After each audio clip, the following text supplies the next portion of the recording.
Comune di Grotte si appresta al prossimo appuntamento elettorale, lei si ricandida. Sì,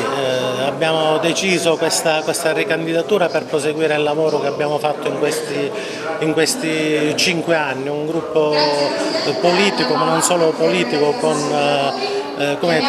degli obiettivi importanti sotto diversi aspetti, quindi proseguire la politica ambientale, la politica di sviluppo che abbiamo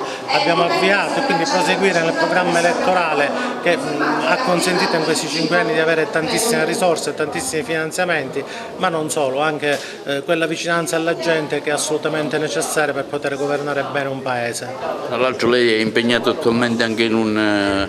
incarico istituzionale con l'AICA. Sì, sono il Presidente dell'Assemblea dei Sindaci di AICA, quindi il servizio idrico integrato sappiamo le pene che ci ha fatto passare negli anni precedenti e quindi con molta fatica siamo riusciti a creare dal nulla questa nuova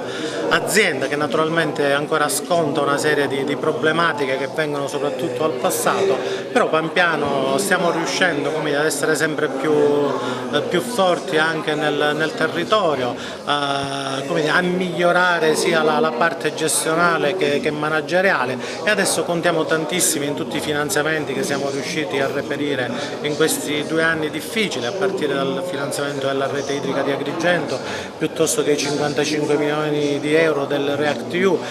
altri finanziamenti nell'ambito del PNRR che ci consentiranno il rifacimento di diverse reti idriche, ad esempio,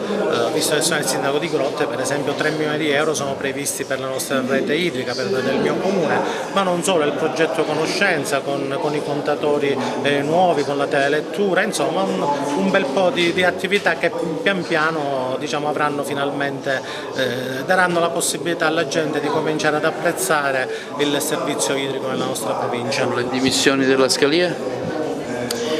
No, ma a quanto pare stamattina ho letto sul giornale di Sicilia di queste dimissioni, l'ho chiamata ma mi diceva che